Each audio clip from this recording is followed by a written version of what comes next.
भर में मध्य प्रदेश के चुनाव परिणाम की गूंज है। 1.5 साल के अंतराल को छोड़ दें तो प्रदेश में 5वीं बार भाजपा की सरकार बनी है, वो भारी बहुमत के साथ। हालांकि सरकार छत्तीसगढ़ और राजस्थान में भी बीजेपी की बनी है, लेकिन इन राज्यों और एमपी का राजनीतिक परिदृश्य अलग था।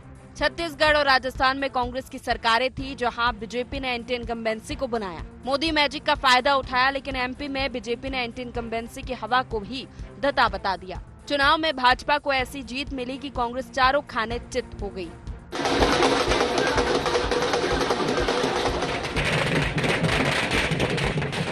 मध्य प्रदेश में बीजेपी की जीत के जो अहम फैक्टर माने जा रहे हैं, उनमें एक मोदी मैजिक है तो दूसरा लाडली बहना इफेक्ट। शिवराज सरकार की लाडली बहना योजना को भी इस बम्पर जीत की बड़ी वजह गिना रहा है। शायद यही वजह है कि नई सरकार का गठन भले ही ना हुआ हो, भाजपा का फोकस लाडली बहना पर उसी तरह जारी है।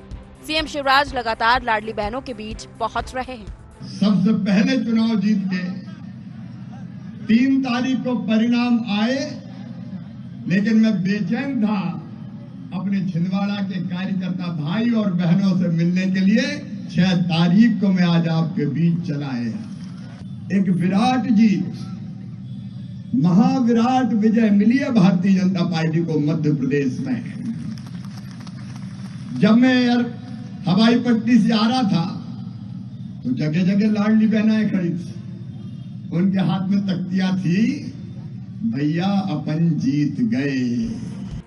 माना जा रहा है कि बीजेपी जिस फॉर्मूले पर विधानसभा चुनाव लड़ी, उसी पर लोकसभा चुनाव में भी आगे बढ़ेगी। मतलब एक और मोदी सरकार के नाम और काम पर वोट मांगे जाएंगे, तो दूसरी ओर शिवराज सरकार की लाडली बहना पर भी फोकस बना रहेगा। शिवराज सरकार ने लाडली बहना की राशि 3,000 तक करने, उन्हें घर देने, लखपति बनाने का ऐलान कर रखा है। माना जा रहा है कि लोकसभा चुनाव के पहले सरकार लाडली बहनों को ये उपहार दे सकती है। अगर ऐसा हुआ तो विधानसभा चुनाव में बुरी तरह हारने वाली कांग्रेस को आगे भी राहत मिलने के आसार कम है। हालांकि कांग्रेस ये मानने को तैयार नहीं है। कमलनाथ जी के छिंदवाड़ा में भी जो है महिलाएं रहती हैं, बहनाएं रहती हैं। नरोत्तम मिश्रा के यहाँ भी बहनाएं रहती हैं, कमल पटेल के यहाँ भी बहनाएं रहती हैं, सिसोदिया के यहाँ भी बहनाएं रहती हैं। मगर जो है बहनाओं ने जो है अलग अलग टाइप की राखी का निर्वाह किया है, ये सबको पता है। और ये ख्याली पुलाव बनाने के लिए स्वतंत्र है। 2018 में बीजेपी भले ही मध्य प्रदेश में सरकार न बना पाई हो, 2019 में प्रदेश की 29 में से 28 सीटों पर जीत हासिल की थी। इस बार एक और मोदी मैजिक है तो दूसरी ओर लाडली बहना का इफेक्ट। ऐसे में लोकसभा चुनाव के परिणाम क्या होंगे, ये लगभग स्पष्ट दिख रहा है। हालांकि ये भी सच है कि राजनीति में पूर्वानुमानों और भविष्यवाणियों का कोई भरोसा नहीं रहता। Bureau report, IND 24।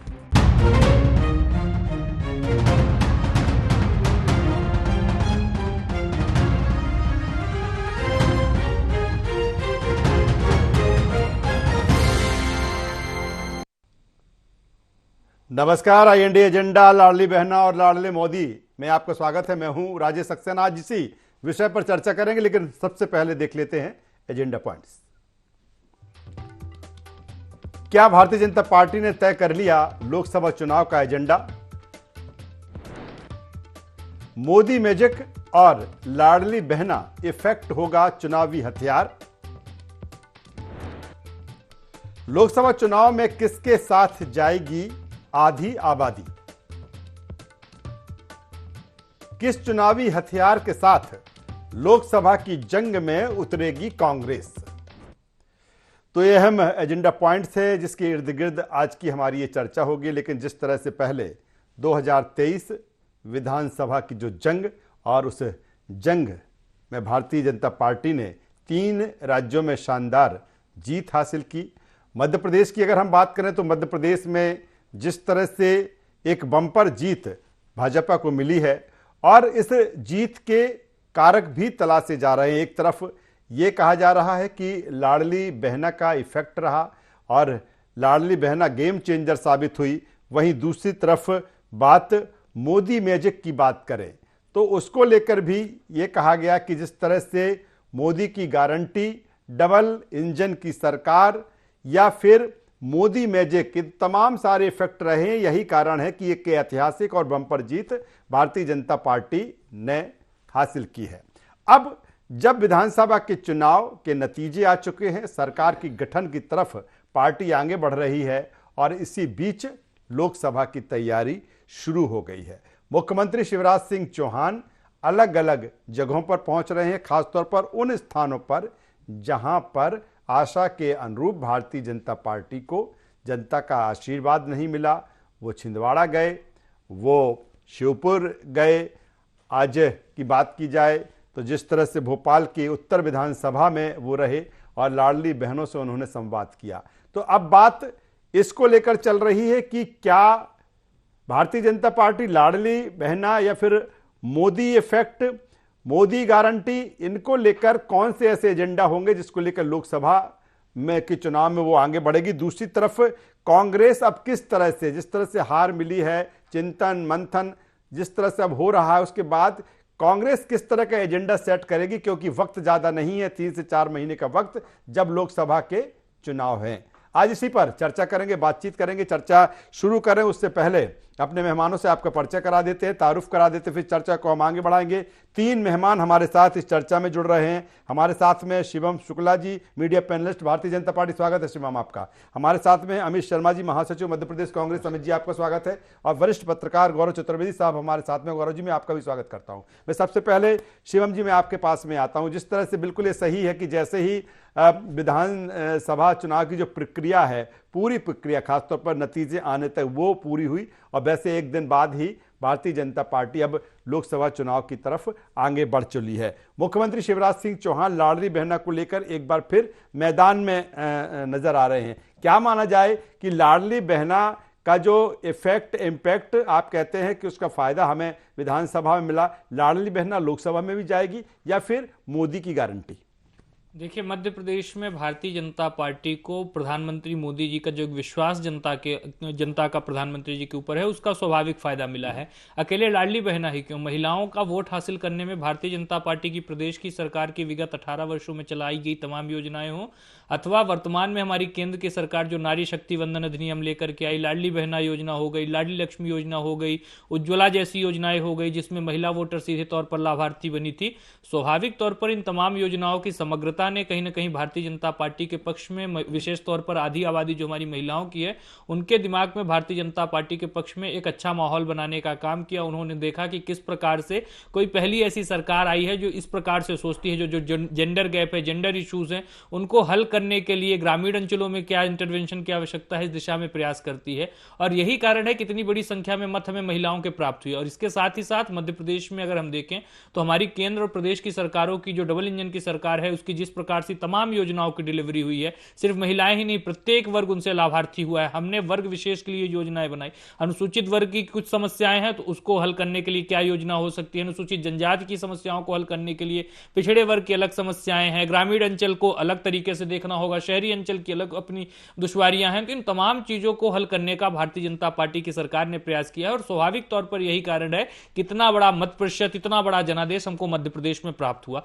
दूसरी सबसे महत्वपूर्ण चीज है, भारतीय जनता पार्टी के पास इस चुनावों में प्रधानमंत्री मोदी जी स्वयं आकर के कमान संभाले हुए थे और वह वोटर के साथ संवाद कर रहे थे। और चुनाव से एन पहले जिस प्रकार से यह जो बिल आया था लोकसभा में, उसके बेहद सकारात्मक परिणाम इन चुनावों में देखने को मिले। और हम देखेंगे कि आने वाले वक्त में जैसे जैसे और महिलाओं का सुदृढ़ीकरण होगा, वह राजनीतिक व्यवस्था में आगे आएंगी, सामाजिक व्यवस्था में आगे आएंगी, तो स्वाभाविक तौर पर महिलाओं का मत तो लोकसभा के चुनाव में और बेहतर तरीके से भारतीय जनता पार्टी के पक्ष में ही आता हुआ नजर आएगा। मैं आ जाता हूं अमित जी, ये बिल्कुल सही है कि कांग्रेस को जिस तरह से हार मिली उससे हताश भी कांग्रेस है, लेकिन जिस तरह से फिर से उठ के खड़ा होना है, फिर से आगे बढ़ना है। और आपके जो नेता हैं, हमने देखा कि भोपाल में बैठक चली और उस पर मंथन हुआ, दिल्ली में बैठक चली, कहीं ना कहीं अब लोकसभा में भी आपको जाना है। किस तरह से, चूंकि अगर हम बात करें कि लोकसभा में वही लाडली बहना और मोदी मैजिक को लेकर जिस तरह से भारतीय जनता पार्टी आगे बढ़ रही है, जिस तरह से भारतीय जनता पार्टी कह रही है, कांग्रेस के पास कौन से ऐसे हथियार जिनको लेकर आप लोकसभा में जाएंगे? देखिए राजेश जी, सबसे पहले तो जनता का जो जनादेश मिला है भारतीय जनता पार्टी को, निश्चित तौर पे उसको कांग्रेस ने स्वीकार किया है। और किन मुद्दों पर हमारी कमियां रहीं, क्या चीज़ें और बेहतर कर सकते थे, किन योजनाओं पर हम ध्यान दे सकते थे। चूँकि हमारी जो नारी सम्मान योजना का अनाउंसमेंट जो है 3-4 महीने पहले हुआ, भारतीय जनता पार्टी ने 18 साल नारी सम्मान और लाडली बहनाओं की याद नहीं करी, लेकिन अंतिम समय जिस तरीके से वो योजना लेके आ रहा है, ये कहीं ना कहीं लीक हो गई सारी चीज़ें, और उसको शायद आचार संहिता के बाद हम लोगों को लाना था। तमाम मुद्दों पर और किन किन बातों पर चर्चा होनी थी, वो लगातार मंथन चल रहा है। लेकिन मैं आपको बता दूं कि कांग्रेस में हताशा का विषय नहीं है। कांग्रेस में आगे किस तरीके से और संघर्ष कर सकें, चूंकि हमारा 42.6% जो वोट ऑफ परसेंटेज है, मैं कहना चाहता हूं कि वो कोई राजनीतिक घोषणा या राजनीतिक वो नहीं है, लेकिन वो जो वोट ऑफ परसेंटेज है वो हमारा स्थिर रहा। लेकिन जो भारतीय जनता पार्टी का 7% वोट परसेंट बढ़ा, जिससे भारतीय जनता पार्टी को ज्यादा मैंडेट मिला और सीटें बढ़ी, उसका जो किन बिंदुओं पर हम अध्ययन कर सकते हैं, उन बिंदुओं पर अध्ययन भी चल रहा है, विचार भी चल रहा है। हमारे अध्यक्ष माननीय कमलनाथ जी ने जो प्रत्याशी चुनाव लड़े थे और जो लोग जीते हैं, उन सबसे कहा है कि 2 तरह की रिपोर्ट्स मुझे बना के दें कि किन बिंदुओं पर आधारित ये चुनाव था और कौन सी कमियां रह गई जिनको हम आने वाले लोकसभा चुनाव में बेहतर कर सकते हैं। बात जनता ने भी स्वीकार कर लिया और कांग्रेस ने भी स्वीकार कर लिया। लेकिन राजेश जी, बात बड़ी यह है कि जैसे भारतीय जनता पार्टी के नेता और स्वयं प्रधानमंत्री स्वीकार नहीं कर पा रहे कि जो बहनों ने मदद करी है, जो लाडली बहनाओं ने मदद करी है, आप देखिए कि ना उस लाडली बहना का जिक्र प्रधानमंत्री जी ने जीतने के बाद 3 राज्यों का जो अभिवादन किया दिल्ली में, उसमें प्रधानमंत्री जी ने कहीं भी लाडली बहनाओं का अभिवादन नहीं करा, उनका संबोधन नहीं करा। मध्य प्रदेश में न शिवराज सिंह चौहान जी का, न तमाम किसी नेता का नाम नहीं लिया। तो मेरी समझ में नहीं आ रहा था, अगर लाडली बहना के इतने बड़े श्रेय और शिरोधार्य बनने के लिए शिवराज सिंह चौहान जी जो घूम रहे हैं, अगर 2013 में इस तरह से ना ऑब्जर्वर थे, ना पैनलिस्ट थे, ना तमाम लोग थे, ना विचार था, ना मंथन था, उन्हें अनाउंस कर दिया गया। 18 के बाद 20 में भी अनाउंस, जब इतनी बड़ी जंबो जीत जब उन्हें मिली है, तो निश्चित ही कहीं ना कहीं जो मंथन अंदर भारतीय जनता पार्टी में चल रहा है, ये एक विचारणीय विषय है कि अगर शिवराज जी के कंधे पर लाकर मोदी, मध्य प्रदेश के मन में मोदी है, ये नारा सफल हुआ कि शिवराज जी की लाडली। कैलाश विजयवर्गीय जी का बयान आ रहा है कि नहीं, कोई लाडली बहनाओं का कोई असर नहीं है, मध्य प्रदेश में और तरह का जो मोदी के कारण असर है। यही बात नरेंद्र सिंह तोमर जी ने कहा, ये बात कांग्रेस नहीं कह रही, यही बात प्रहलाद पटेल जी ने कहा। तो राजेश जी, जिस तरीके से भारतीय जनता पार्टी के नेता अलग अलग बयान दे रहे हैं, कोई लाडली बहना को मान रहा है, कोई लाडली बहना को इसी को मैं आगे बढ़ा देता हूं। गौरव चतुर्वेदी साहब के पास बढ़ा देते। गौरव चतुर्वेदी साहब, हमें किस स्थिति बात एक बार फिर कहीं ना कहीं शीर्ष नेतृत्व के गेंद है उनके पाले में। चलिए, मैं सीधे गौरव जी के पास में आ जाता हूं। गौरव जी, अब लाडली बहना को लेकर जिस तरह से अमित जी कह रहे हैं, जिस तरह से या फिर बातें हैं कि Modi guarantee, Modi magic, double engine की सरकार, लेकिन उस बीच एक बार फिर मुख्यमंत्री शिवराज सिंह चौहान जिस तरह से लाडली बहनों के पास पहुंच रहे हैं, उन सीटों पर पहुंच रहे हैं, वो छिंदवाड़ा गए या उन सीटों पर पहुंच रहे हैं जहां पर जनता का जो आशीर्वाद मिलना चाहिए भारतीय जनता पार्टी को, वो नहीं मिला। सवाल अब इस बात को लेकर है कि एजेंडा वही मोदी की गारंटी कि कहीं ना कहीं लाडली का भी तड़का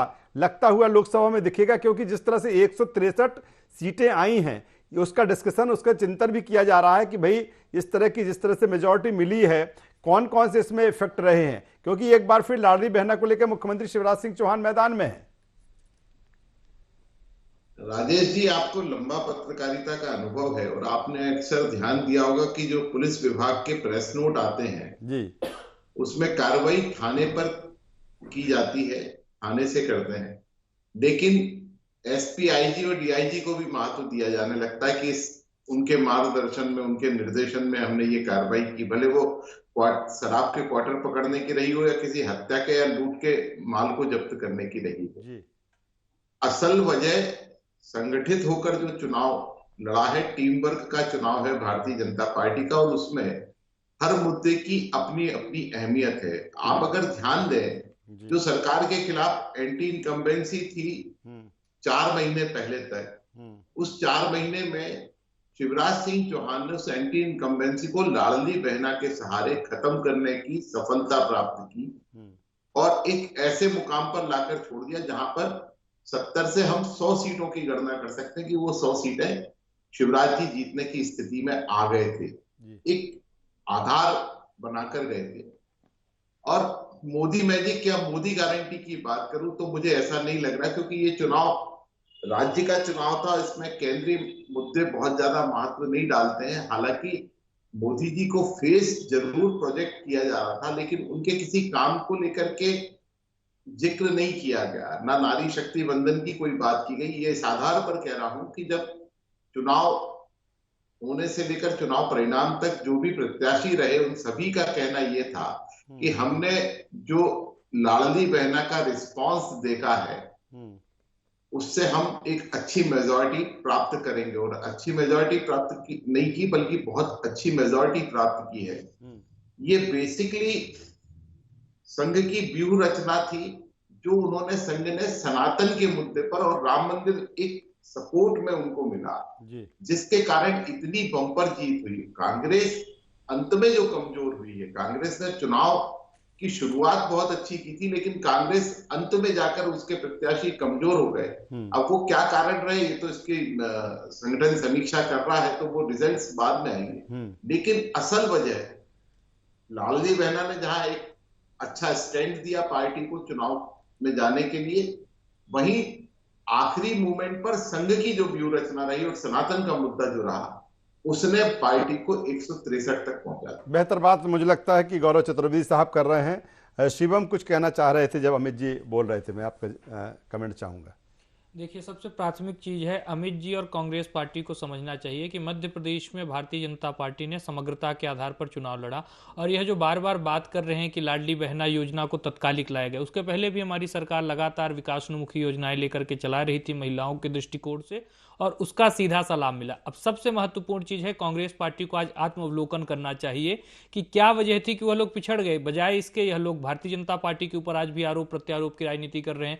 किसी भी वजह से जीत मिली, मध्य प्रदेश में भारतीय जनता पार्टी को प्रचंड जनादेश मिला। विचार तो इनको करना चाहिए कि इनकी योजनाएं क्यों क्लिक नहीं की, इनका नेतृत्व को विश्वास अपने ऊपर अर्जित क्यों नहीं कर पाया। हमारी आधे से ज्यादा चीजों को इन्होंने कॉपी करने का प्रयास किया। हमारी लाडली बहना योजना को देख करके नारी शक्ति और इनका जो एक नारी सम्मान योजना उसको लेकर के आई, वह तमाम चीजें फ्लॉप होने के तमाम कारण थे। और सबसे महत्वपूर्ण चीज है, कांग्रेस पार्टी अपनी इसी मानसिकता के कारण कहीं ना कहीं आज राजनीतिक रूप से शून्य हो रही है। यह कैंसर रूपी जो इनकी समस्याएं हैं उन पर बोरोलिन लगा करके इलाज करना चाहते हैं। यह बार बार किसी योजना को बहाना दे करके चुनाव में अपनी पराजय का ठिकरा फोड़ेंगे, कभी यह ईवीएम पर आरोपित कर देंगे, जबकि इनके यहाँ जो मूल समस्या है वह गांधी परिवार से शुरू होकर के यह जो छत्रप इनके परिवारों में बटे हुए हैं उनका सबसे बड़ी वजह है इनकी आपसी गुटबाजी रही हो, इनका जनता के साथ 15 महीने की सरकार में किया गया विश्वासघात हो, इनके नेताओं का जो देश और सनातन के ऊपर लगातार किया गया आघात हो। इन तमाम चीजों को कांग्रेस पार्टी को आत्मावलोकन करना चाहिए। मध्य प्रदेश में भारतीय जनता पार्टी के किसी भी नेता ने यह नहीं कहा कि लाडली बहना जीत में कारक नहीं थी, लेकिन लाडली बहना इकलौता कारक नहीं थी। यह तो तमाम राजनीतिक विश्लेषक बता रहे हैं कि प्रधानमंत्री मोदी जी का जो एक आकर्षण है, जो एक लोकप्रियता है, उन्होंने स्थानीय स्तर पर जिस प्रकार से सभाएं की, लोगों के साथ संवाद स्थापित किया, और स्वाभाविक तौर पर इसके साथ ही साथ मध्य प्रदेश की पूरी लीडरशिप जमीन पर आकर के उतरी थी। 2013 में इन्होंने शिवराज जी की बात की, 2018 में बात की। तो मैं एक बात कहना चाहूंगा, हमारे यहां पर लगातार नेतृत्व विचार करता है और उन्हीं विचार और मंथन के परिणाम स्वरूप हम लगातार चुनाव जीतते हैं। आपके यहां भी अगर नेतृत्व विचार कर लेता कि कमलनाथ जी की साथ लोकप्रियता उस स्तर की नहीं है कि बेहतर तरीके से चुनाव के परिणाम आ सके, तो स्थिति आपके लिए भी बेहतर हो सकती थी। भारतीय जनता पार्टी ने अवलोकन किया कि शायद इस बार शिवराज जी अकेले उतने प्रभावी सिद्ध न हो पाए, शायद वह उतने ज्यादा दौरे सभाएं, उतने ज्यादा अंचलों को संबोधित न कर पाए, या एक बड़े वोट बैंक तक वह न पहुंच पाए। तो अपनी पूरी लीडरशिप को, हमारे पास चूंकि वह लोकप्रिय नेता है जो विभिन्न अंचलों में विभिन्न वर्गों में प्रभाव रखते हैं, उनका सकारात्मक तरीके से उपयोग किया गया। अमित जी कुछ कह रहे हैं, लेकिन उससे पहले मेरा सवाल यह भी है अमित जी कि अब कांग्रेस के सामने चुनौती बड़ी है। जिस तरह से गौरव जी कह रहे थे कि एक संगठित होकर जिस तरह से कांग्रेस को इस चुनाव में दिखना चाहिए था वैसा नहीं हुआ। 4 से 5 महीने पहले जिस तरह से कांग्रेस जिस तरह से दिख रही थी, लेकिन अब आपके सामने चैलेंजेस बड़े हैं। एक तरफ आपको अपने कार्यकर्ताओं को बूस्टअप करना है, क्योंकि सबसे ज्यादा अगर इस तरह की जब हार होती है तो सबसे ज्यादा अगर आघात किसी को पहुंचता है तो वो आपका जो बूथ लेवल का कार्यकर्ता है उसको पहुंचता है। तो आपको उनको बूस्टअप करना और कहीं ना कहीं आपको संगठित होना है। जी देखिए राजेश जी, सबसे पहले तो मेरे छोटे भाई शिवम की बात का उत्तर दे दूं कि जो कांग्रेस पर विश्लेषण कर रहे हैं, मैं कहना चाहता हूं वो भारतीय जनता पार्टी की सरकार जिसके 12 मंत्री हार गए, मेरे ख्याल से कि उनको भी आत्म अवलोकन करने की आवश्यकता है, विश्लेषण करने की आवश्यकता नहीं है। चूंकि ठीक है, जनता ने जनादेश आपको दिया है, 12 मंत्री विवेचना करें, आप मंथन करें कि 12 बड़े चेहरे हारे हैं कि जिस तरीके से भारतीय जनता पार्टी और लाडली बहना का जो प्रपोजल था, जो आयोजन था, जो उत्सव था, वो अंतिम समय में था, इसीलिए 12 मंत्री हार गए। और जो तमाम पहले के योजनाएं चल रही हैं, क्या उन मंत्री रहते हुए वो अपनी जनता को लाभ नहीं दे पाए या भ्रष्टाचार में लगे हुए थे? तो ये इनके आत्मावलोकन की प्रश्न बनता है। रही बात कांग्रेस की, तो कांग्रेस के प्रश्न चिन्ह पर मैं कहना चाहता हूं कि केंद्र की सारी चीजें, और तेलंगाना नरेंद्र मोदी साहब भी गए थे, वहां क्या हुआ फिर मैं कहना नहीं चाहता। चूंकि हार जीत की हम स्वीकार करते हैं कि जनता का जनादेश आपको मिला है, हमें आत्म मंथन, आत्म अवलोकन और किन कारणों से इन सब सारी चीजों पर पीछे रहे, हम उसका मंथन कर रहे हैं। और चिंतन और मंथन के उपरांत कांग्रेस शीघ्र ही लोकसभा के चुनाव में बहुत जल्दी अपने कार्यकर्ताओं के उत्साह और बल के साथ हम मैदान में होंगे। और रही बात राजेश जी, आपने जो प्रश्न पूछा, देखिए कांग्रेस पूरी एकता के साथ चुनाव लड़ी। कहीं कोई, मैं विनम्रता से कहना चाहता हूं, कमलनाथ जी सर्वोपरि नेता थे, कहीं कोई दौड़ नहीं थी कि मुख्यमंत्री कौन बनेगा, कि कमलनाथ जी बनेंगे, कि दिग्विजय सिंह जी बनेंगे, कि कोई और बनेगा।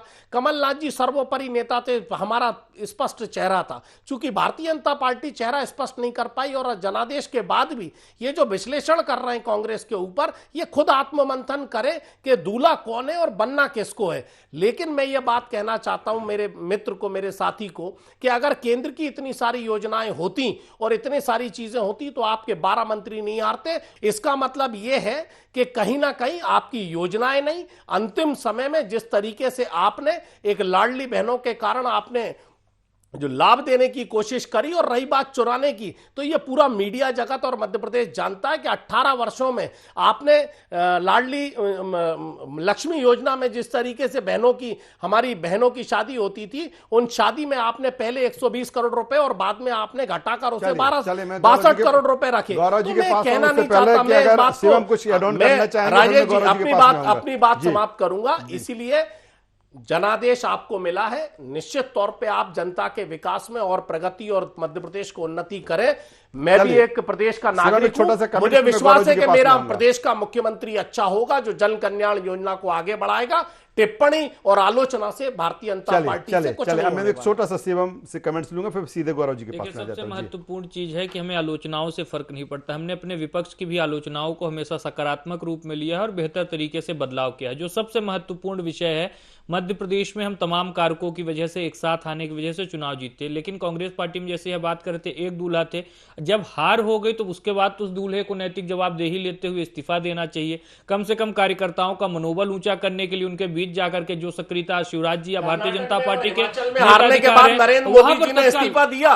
कर्नाटक और हिमाचल हारने के बाद नरेंद्र मोदी जी ने वहां पर 36 सभाएं करी थी, नहीं तो क्या नरेंद्र मोदी साहब ने इस्तीफा दिया? और मैं आपको बताऊं, हिमाचल के साथ ही साथ आपको गुजरात में हिमाचल के साथ हिमाचल के साथ ही साथ गुजरात में भी चुनाव, हिमाचल के ही साथ में गुजरात के भी चुनाव हुए, वहां पर प्रचंड जनादेश के साथ इस्तीफा मांगा था। देखिए वहां पर कोई चेहरा नहीं था। जब आप सर्वे सरा भारतीय जनता पार्टी ने किसी एक व्यक्ति पर नहीं, कलेक्टिव लीडरशिप पर चुनाव लड़ा और उसी की वजह से हमने देखा सकारात्मक नेगेटिव राजनीति की और मत मध्य प्रदेश को धकेलिए। मैं कहना चाहता हूं नड्डा जी जब हिमाचल हारे थे, अरे आप भी कलेक्टिव लीडरशिप में लड़ते, आप भी चलिए दोनों मेहमानों का चूंकि समय कम है, समय कम है दोनों। चलो शिवम अमित जी, शिवम अमित जी, मैं सीधे गौरव चतुर्वेदी साहब के पास में आता हूँ। गौरव चतुर्वेदी, ठीक है, आपकी बात आ गई, वक्त की कमी है, वक्त की कमी है, वक्त की कमी है। शिवम शुक्ला अमित जी, वक्त की कमी है, मैं सीधे गौरव जी के पास में आता हूँ। गौरव जी, ठीक है, चूंकि विधानसभा में तमाम सारे, चाहे वो लाडली बहना हो या फिर मोदी जी की गारंटी हो, मोदी मैजिक हो, लेकिन जब लोकसभा, कहा जाता है कि विधानसभा में स्थानीय जो मुद्दे हैं वो हावी रहते हैं, लेकिन अब ट्रेंड बदल चुका है, वो तमाम सारे राष्ट्रीय स्तर के वो मुद्दे विधानसभा में आ जाते हैं। लेकिन मेरा सवाल अब इस बात को लेकर कि जब लोकसभा चुनाव है तो क्या, चूंकि 22 जनवरी को एक बड़ा आयोजन राम मंदिर को लेकर, फिर वही सनातन राम मंदिर, इस तरह के मुद्दे अब देखने को मिलेंगे। जब हम चर्चा लाडली बहना की कर रहे हैं या फिर मोदी मैजिक की बात कर रहे हैं, तो इस तरह के मुद्दे जो है वो हावी होते दिखेंगे। नहीं, स्वाभाविक तौर पर जो सफलता के पैमाने रहे, जो सफलता में एक आधार बना है, वो तो मुद्दे रहेंगे, लेकिन साथ में ही राम मंदिर और मोदी मैजिक, अब चूंकि चुनाव पूरा का पूरा नेशनल राष्ट्रीय परिदृश्य पर होगा तो वो असर डालेंगे। और चूंकि एक सबसे बड़ा कारण राजेश जी इसमें एक और मानना हूं जी कि जो केंद्रीय नेतृत्व लगातार भारतीय जनता पार्टी का मध्य प्रदेश में विधानसभा चुनाव के 4 महीने पहले से अपने आप को केंद्रित किए रहा, उसने एक बहुत बड़ा कार्यकर्ताओं में संबल बढ़ाया, बूस्टअप किया है।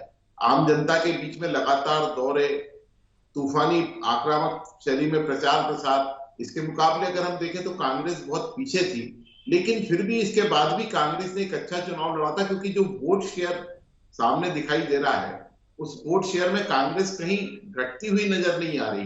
कांग्रेस थोड़ी और अच्छी मेहनत कर सकती है। बिल्कुल बेहतर बात गौरव जी आप कह रहे हो। कहीं ना कहीं जो एक स्ट्रेटजी रही है भारतीय जनता पार्टी की कि सेमी फाइनल में इस तरह से तैयारी की जाए कि सीधे फाइनल की तरफ आगे बढ़े, और वो तमाम सारे जो मुद्दे इस विधानसभा चुनाव में रहे हैं या फिर वो 3 राज्यों में मुद्दे रहे हैं वो अब आगे बढ़ के लोकसभा की तरफ जाएंगे। तीनों मेहमानों का यहाँ पर मैं धन्यवाद करता हूँ, शुक्रिया करता हूँ। तो कुल मिलाकर अब जंग लोकसभा की है और इस जंग को लड़ने के लिए वो तमाम सारे मुद्दे भारतीय जनता पार्टी उन मुद्दों के साथ आगे बढ़ रही है। वहीं कांग्रेस भी अब एक नई रणनीति, नई स्ट्रेटजी के साथ आगे बढ़ेगी। जिस तरह से भोपाल से लेकर दिल्ली तक चिंतन मंथन या एनालिसिस विश्लेषण किया जा रहा है, देखना होगा अब लोकसभा की जंग किन मुद्दों के साथ आगे बढ़ते हैं।